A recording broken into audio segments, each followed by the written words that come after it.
त्राटक क्रिया, जिसे सरल शब्दों में त्राटक या त्राटकम कहते हैं, 6 यौगिक शुद्धिकरण अभ्यासों षटक्रिया में से एक है।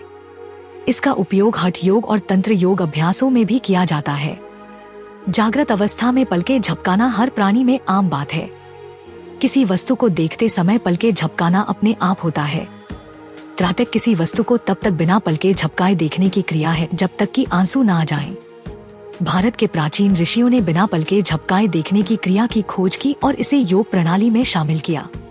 क्या आप जानते हैं कि अल्फा टब नामक एक मंच और उत्पाद है जो आपके बच्चे को कम उम्र में ही ज्ञान और शब्दावली के बारे में बहुत कुछ सीखने में मदद करता है। अंत में एक आश्चर्य के लिए बने रहें। पलके झपकाना प्राण जीवन शक्ति का कार्य है। प्राण की गतिविधि सीधे मन की गतिविधि से संबंधित है। जब प्राण चलता है तो मन भी चलता है। इसी तरह जब प्राण रुक जाता है तो मन भी रुक जाता है।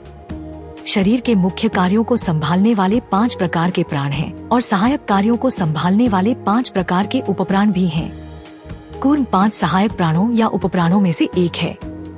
कूर्म प्राण का मुख्य कार्य पलके झपकाना है। इस प्रकार कूर्म के सक्रिय होने पर पलके झपकना अपने आप होता है। यदि हम पलके झपकाना बंद कर दें तो कूर्म काम करना बंद कर देता है। परिणाम स्वरूप मन भी काम करना बंद कर देता है। त्राटक क्रिया के अभ्यास के पीछे यही अवधारणा है। त्राटक क्रिया का अर्थ, संस्कृत शब्द त्राटक का अर्थ है नजर को स्थिर करना।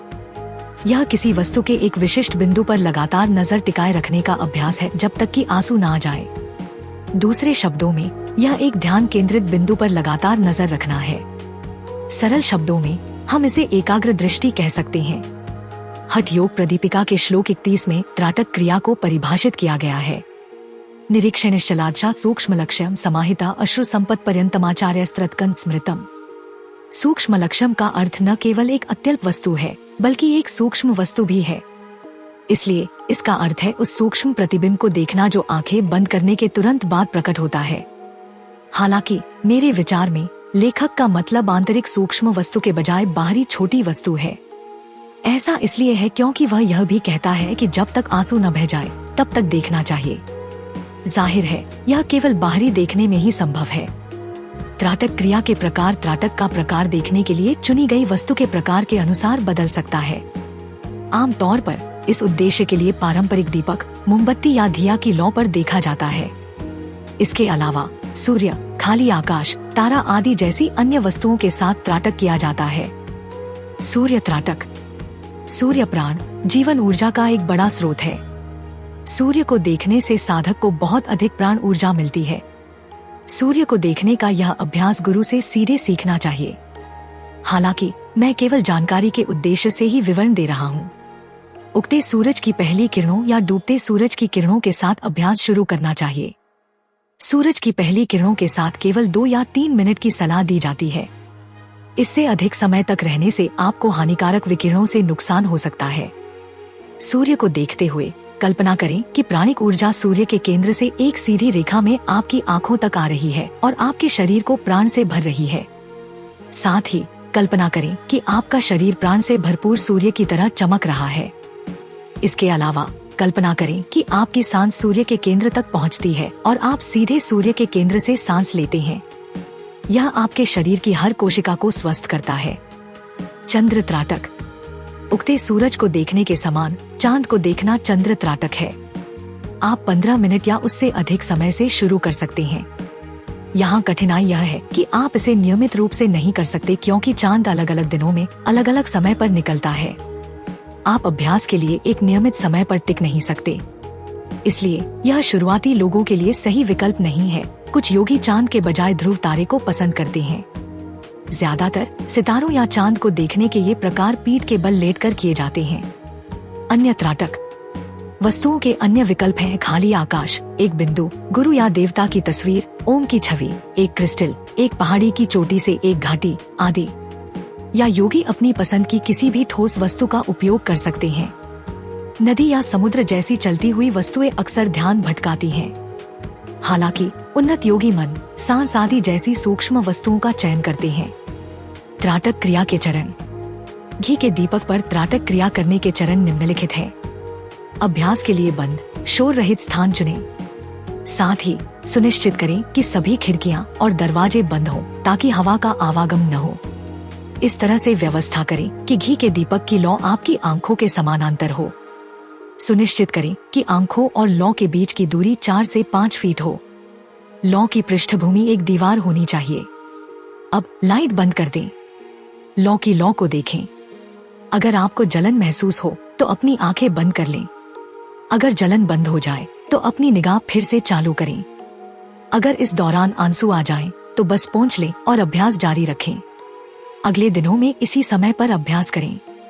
समय के साथ देखने की अवधि बढ़ाएं। सबसे पहले 5 मिनट से शुरू करें और धीरे धीरे अवधि को 30 से 45 मिनट तक बढ़ाएं। लक्ष्य समय प्राप्त करने के बाद अन्य अभ्यासों के साथ इस अभ्यास को नियमित करें। त्राटक के लाभ।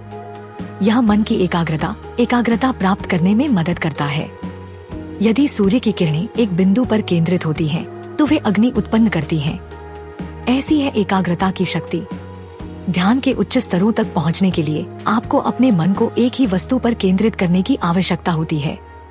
इस प्रकार त्राटक योगी को ध्यान में प्रशिक्षित करता है। एक बार जब आपके पास एकाग्रता की शक्ति होती है, तो मानसिक स्पष्टता पहले से कहीं अधिक आती है।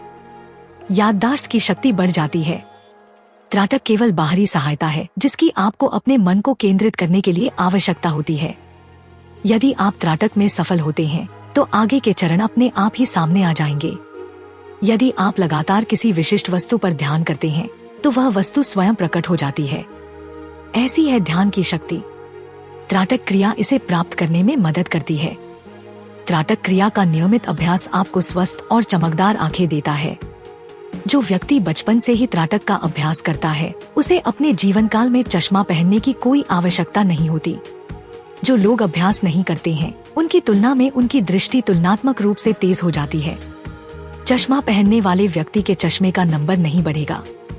त्राटक के अभ्यास से साधक चक्रों को सक्रिय कर सकता है और कुंडलिनी को ऊपर उठा सकता है, लेकिन इसके लिए गुरु के मार्गदर्शन की आवश्यकता होती है। इसी तरह साधक त्राटक साधना के दौरान कई सिद्धियां प्राप्त करता है। यह साधक से साधक के लिए अलग अलग हो सकता है। हालांकि उसे उन्हें महत्व नहीं देना चाहिए।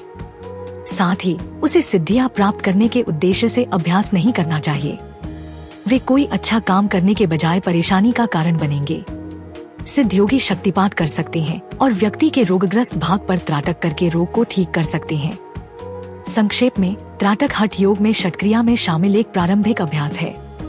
हालांकि इस अभ्यास की महारत धारणा, संयम और समाधि जैसी उन्नत राजयोग तकनीकों को आसान बना देगी। इसलिए यह उन महत्वपूर्ण अभ्यासों में से एक है जिसे योगी को ध्यान के उच्च स्तर तक पहुंचने के लिए अपने दैनिक अभ्यास में शामिल करना चाहिए। मुझे अल्फाटप क्यों पसंद है? अल्फाटप छोटे बच्चों को कम उम्र में ही सनातन मूल्यों, ज्ञान और शब्दावली से परिचित कराने के दिलचस्प तरीके प्रदान करता है। अल्फाटप बच्चों की शिक्षा के लिए एक अनूठी अवधारणा के साथ एक शब्दावली किट भी है। यह स्कूलों में भी एक बेहतरीन किट के रूप में काम कर सकता है। माता पिता अल्फाटप मोबाइल ऐप का उपयोग करके बहुत सारे टब शीट और टब कार्ड बना सकते हैं और अल्फाटप का उपयोग करके मजेदार गेम के माध्यम से अपने बच्चों के साथ जुड़ सकते हैं। मैंने अल्फाटप ऐप का उपयोग किया है और वीडियो में दिखाए अनुसार टब कार्ड बनाए हैं। जब मैंने पहली बार अल्फाटप देखा तो मुझे पता था कि मेरे भतीजे और भतीजी इसे पसंद करेंगे। यह बच्चों के अनुकूल सामग्री से बना है, बहुत अच्छी गुणवत्ता वाला है, टूटने वाला नहीं है और लंबे समय तक चलेगा। मेरे प्रोमो कोड सनातन से 20% छूट प्राप्त करें। लिंक विवरण में है। यह हमारा सौभाग्य है कि हम अपने सनातन धर्म के ऐसे अद्भुत ज्ञान को फैलाने में सक्षम हैं। हम चाहते हैं कि आप अधिक से अधिक लोगों तक पहुंचने में आपकी मदद करें ताकि वे हमारे धर्म के बारे में जान सकें। हमारा आपसे अनुरोध है कि हमारे वीडियो को अधिक से अधिक लोगों तक साझा करें। कृपया हमारे अन्य वीडियो देखें। सनातन इतिहास के अधिक वीडियो के लिए सनातन संसार आई की सदस्यता लें।